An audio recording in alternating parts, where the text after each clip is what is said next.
ఒక చిన్న కథ. అంటే మనిషికి ఉన్నటువంటి మోసపూరితమైన స్వభావాలు, కానీ బయటికి కనబడకుండా కప్పిపుచ్చుకునే ఒక మనస్తత్వాలు.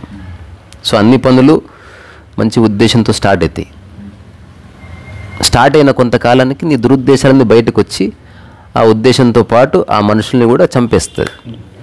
అట్లాంటి ఒక కథ ఎప్పుడో చదివినట్టు ఇంతకుముందు గుర్తు వచ్చింది. అది ఒకరు ముగ్గురు ఫ్రెండ్స్ నిర్ణయించుకుంటారు ఏదైనా ఉద్యోగం చేసి డబ్బు సంపాదించాలి. కొంతకాలం గడవగానే తెలుస్తుంది ఉద్యోగాల ద్వారా డబ్బు రాదు అని. మళ్ళీ కొంతకాలం వ్యాపారం చేసి డబ్బు సంపాదించాలి. మళ్ళీ తెలుస్తుంది వ్యాపారం వల్ల డబ్బు వస్తుంది కానీ సరిపోతలేదని. ముగ్గురికి భార్యలు ఉన్నారు. సో ముగ్గురికి కోరికలు ఉన్నాయి. వీళ్ళు ఆల్రెడీ దరిద్ర ప్రామిస్లను చేశారు. అందుకని అనివార్యం అయిపోయింది, సంపాదించాలి ఏదేమైనా. సో ఫైనల్గా నిర్ణయానికి వచ్చారు దొంగతనం చేద్దామని. సో ఆ దొంగతనం చేద్దామన్న రోజు నుంచి చేసే వరకు ఎంత స్నేహము. ఎందుకంటే ఖచ్చితంగా దొంగతనం చేయగలిగితే వాళ్ళు అనుకున్న డబ్బు వాళ్ళ దగ్గరికి వస్తే సమస్యలన్నీ క్లియర్ అవుతాయి. సో ఎవరి భార్యలు వాళ్ళని సంతోషపెట్టవచ్చు. వీలైతే సంవత్సరానికి ఒకసారి సింగపూర్ ట్రిప్ వేసారు, వాట్ నాట్. సో ఎక్కడ దురుద్దేశాలు బయటపడలే. చాలా బాగా మాట్లాడుకుంటున్నారు, చాలా బాగా ప్లాన్ చేస్తున్నారు. ఇంపెక్కబుల్గా నీ పని ఇది, నా పని ఇది, పర్ఫెక్ట్లీ ప్లాన్డ్. ఎక్కడ దొంగతనం చేయాలి, ఎలా రెక్కి చేయాలి, ఎవరు వెళ్తారు, ఎవరు తీసుకుంటారు, డబ్బు ఎవరి దగ్గరకు వస్తుంది, నమ్మకం ఎట్లా. సో మన ముగ్గురం ఒకటే, అసలు ట్రస్ట్ ప్రాబ్లమే లేదనేది కొద్ది నెలల్లో ఎస్టాబ్లిష్ అయింది కథ. కాబట్టి సక్సెస్ఫుల్గా దొంగతనం చేశారు. చేసి ఆ డబ్బు తీసుకొని ఒక పెద్ద మూటలో కట్టుకొని, ఇప్పటిలాగా మోడర్న్ వరల్డ్ కాదు, 1920s 30s అనుకో, ఎంత దూరం నడుచుకుంటూ పోవాలి. అటు నడుచుకుంటూ డబ్బు మూట పట్టుకొని ఒకరి తర్వాత ఒకరు మోసుకుంటూ పాటలు పాడుకుంటూ, ఇప్పటిలాగా సీసీ కెమెరాలు అవి లేవు కాబట్టి ఒక ఊరు దాటగలిగితే హాయిగా ఎట్లో అట తప్పించుకోవచ్చు. ఎవరు చేశారో తెలియదు కాబట్టి ఎప్పటికి కనుక్కోలేరు. ఇప్పుడైతే సీసీ కెమెరా దొరికించుకోవచ్చు, వేరే సంగతి. సో ఆ ముగ్గురు ఒక చోట ఆగిన తర్వాత అందరూ ఒకరినొకరు హగ్ చేసుకుంటారు. మనం అనుకున్న సాధించాం అన్న తర్వాత ఒకడు బాత్రూమ్కి వెళ్ళొస్తా అని పోతాడు. ఇప్పుడు మిగతా ఇద్దరు అనుకుంటారు అనమాట, ఎక్కువ కష్టపడ్డది మనమే, వాడికి ఎందుకు అంటాడు ఒకడు. ఇప్పుడు ఆశ్చర్యపోయి ఇదేంటి మనం అంతా, నువ్వు ఆలోచించు అంతే, వాడు వచ్చేలోపు ఆలోచించు, నువ్వు నాతో ఉండు వాడిని వేసేస్తాడు. అప్పుడు ఇద్దరం మంచుకుందాం అంటాడు. అరే ఫ్రెండ్ రా పాపం అది, కానీ ఈ విషయం నువ్వు వాడికి చెప్తే మాత్రం ఒట్టే. ఇలా ఆలోచించు, నీకు అమెరికా పోవాలనుకుంటున్నావు, ఏదో చేద్దాం అనుకుంటున్నావు, పిల్లలకి ఆలోచించు. వస్తేనే వేసేసారు అంతే, అది చంపేశారు అంతే. ఇద్దరు మిగిలారు. ఇద్దరు ఫుల్ హ్యాపీగా ఉన్నారు. నువ్వు అన్నదానికి కోఆపరేట్ చేశాను అని అడిగినందుకు చేసావు, సో ఇద్దరం సమానంగా పనిచేసుకుందాం పట్టు.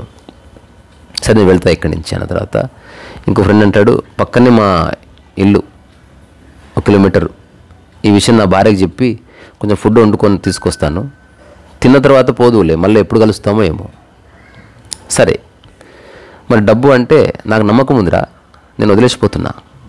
నువ్వు నా గురించి ఆలోచించి, నా భార్య గురించి ఆలోచించి చెప్పినందుకే వాడిని చంపేసింది. ఇప్పుడు నాకు నమ్మకం లేని స్థితి లేనే లేదు. ఇంకా నేను వెళ్ళి ఫుడ్ తీసుకొస్తా. వాడు వెళ్ళి ఫుడ్ నిజంగానే వండుకొని తీసుకొచ్చాడు. డబ్బు ఉంది కింద. అరే ఎక్కడున్నావురా నువ్వు అని అరిచేలోపు చూస్తే చిన్న చిటికేస్తే పైకి చూశాడు, రాయి ఎత్తేశాడు. ఈ వచ్చిన ఫ్రెండ్ చచ్చిపోయాడు. ఆ తర్వాత ఆ తెచ్చిన ఫుడ్ వీడు తిని వీడు చచ్చిపోయాడు. వాడు విషయం కలుపుకొనే తెచ్చాడు.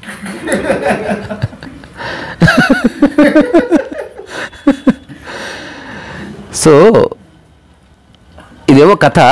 రియల్ లైఫ్లో నేను ఒక 3-4 ఇన్సిడెంట్స్ చూసిన. మంచి ఉద్దేశాలతో ఒక షాప్ పెట్టి ఒకరికొకరు అతిగా రెస్పెక్ట్ ఇచ్చుకొని, ఒకరికొకరు అతిగా వాల్యూ ఇచ్చుకొని, విదిన్ నో టైం ఎవరో వచ్చి ఎవరికో ఎక్కువ వాల్యూ ఇస్తారు. అక్కడి నుంచి డిఫరెన్స్ వస్తాయి. మనందరం కలిసి చేస్తే వాడికి ఎక్కువ రెస్పెక్ట్ వస్తుంది.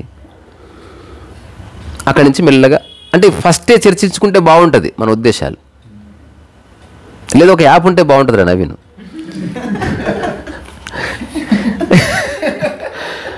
అబ్బాయిని చూస్తున్నాం, ఇలా జస్ట్ యాప్లో వాడు ఫోటో తీస్తే ఒక 10 minutes స్కానింగ్లో అన్నీ తెలిసిపోవాలి. అసలు ఇంకా దాచడానికి ఏమీ లేకుండా అన్నీ తెలుసు కాబట్టి ఇక ప్రాబ్లం లేదు. ఒకసారి ఒక రెస్టారెంట్లో అందరం కూర్చుందాం, ఈ వైలిన్ క్లాస్ అప్పుడే కూర్చుంటే సుధా రెస్టారెంట్ ఉంటుంది కదా చిక్కడపల్లి, ఇప్పుడు దాని పేరు ఏదో మారిపోయినట్టుంది. సుదర్శన్ కాదు, ఏదో అదే మన క్లాస్ మళ్ళీ చోట ఆ మూలకి బ్రేక్ఫాస్ట్ చేసేది పెద్దది.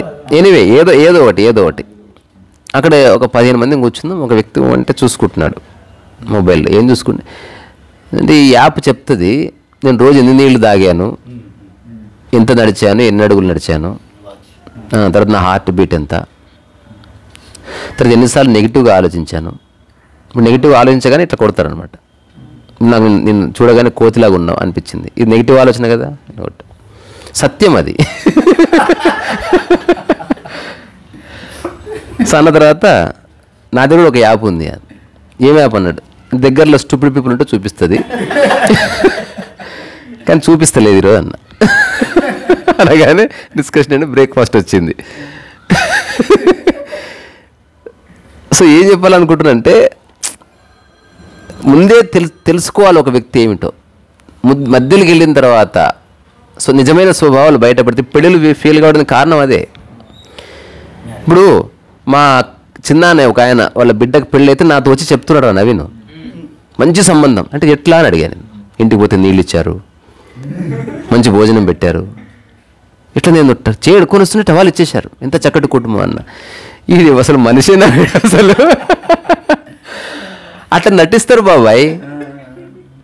ఇప్పుడు నిజంగా నా అలాగుంటే అసలు అమ్మాయిని ఏవు నువ్వు, ఎందుకంటే నేను నిజంగా మంచోండి. అటు నంగి విషయాలు వేయడం నా వల్ల కాదు. లేదు నీకు తెలీదు, ఇది పెద్దోళ్ళ విషయం, నిజంగా పెద్దోళ్ళ విషయమే. All the best. తర్వాత ఎన్ని డిస్ప్యూట్స్, ఎప్పుడు తలబట్టుకొని కూర్చొని ఏమైంది బాబాయ్ నీళ్ళు ఇవ్వలేదా అన్నాడు.